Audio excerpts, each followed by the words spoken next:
Malam itu jam menunjukkan pukul 2 dini hari di Jakarta yang tak pernah tidur.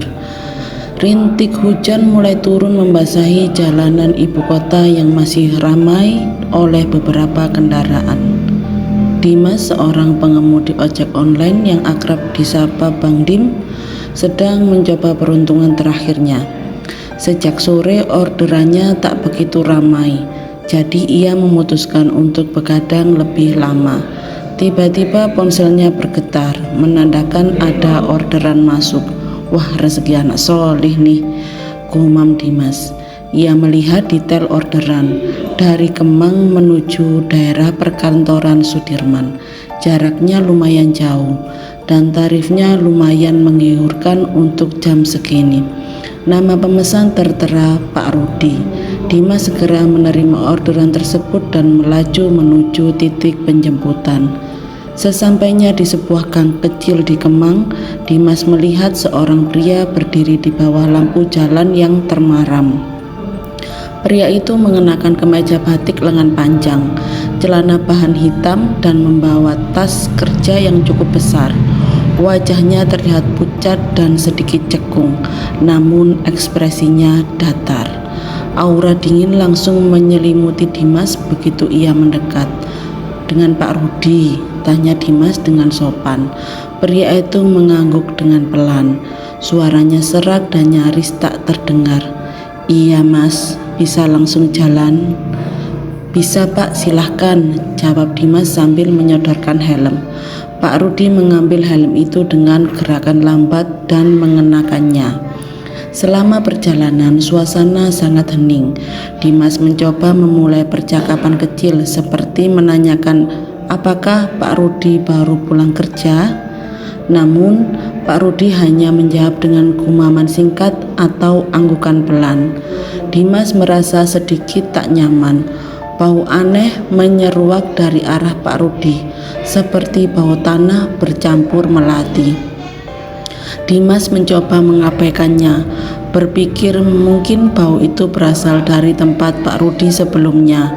Hujan semakin deras, memaksa Dimas untuk lebih fokus pada jalanan yang licin.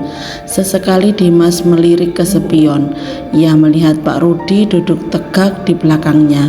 Pandangannya lurus ke depan, seolah tak peduli dengan dinginnya angin malam atau derasnya hujan. Wajahnya pucat, semakin terlihat jelas di bawah pantulan lampu jalan. Beberapa kali Dimas merasa bulu kuduknya merinding, namun ia berusaha meyakinkan diri bahwa itu hanya karena kedinginan. Setelah menempuh perjalanan yang sangat panjang dan menegangkan, akhirnya mereka tiba di tujuan, sebuah gedung perkantoran megah di Sudirman. Lampu-lampu gedung sudah banyak yang padam, menyisakan beberapa lampu di lantai atas. "Sudah sampai Pak," kata Dimas sambil menghentikan motornya tepat di gedung lobi.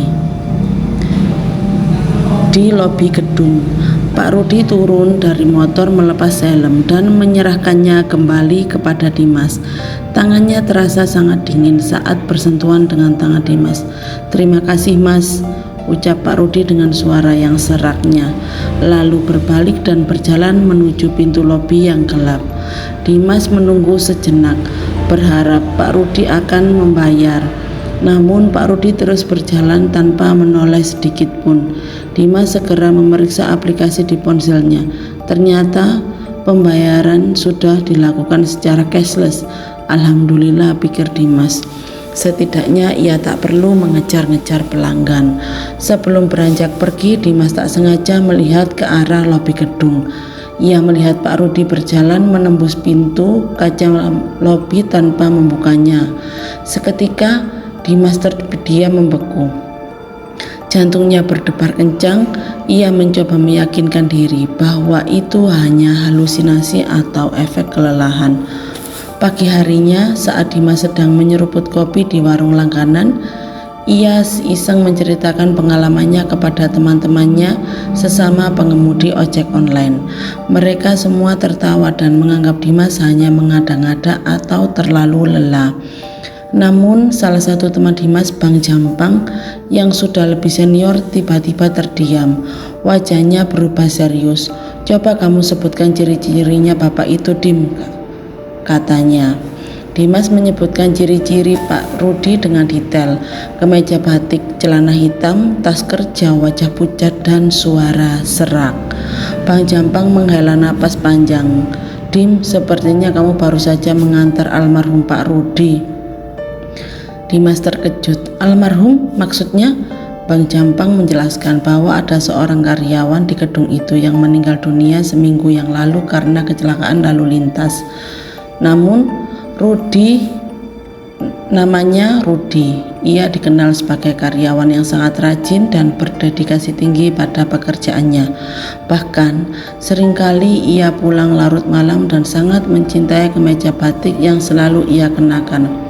Kata satpam gedung, sudah berapa kali mereka melihat sosok Pak Rudi muncul di sekitar lobi pada malam hari, berjalan masuk seolah ingin kembali bekerja.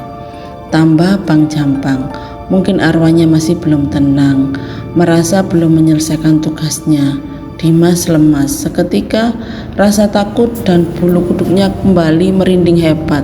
Bau melati yang sempat ia cium, dinginnya tangan Pak Rudi, dan cara Pak Rudi menembus pintu lobi semuanya kini masuk akal. Malam itu ia tak hanya mengantar penumpang, melainkan juga mengantar sebuah arwah yang masih terikat dengan dunia pekerjaan yang fana.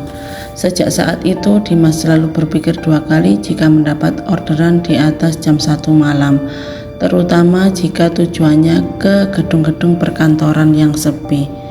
Jangan lupa klik like, subscribe, dan aktifkan tombol loncengnya. Tunggu cerita kami selanjutnya. Jika ada komen, silakan tulis di kolom komentar. Terima kasih sudah menonton.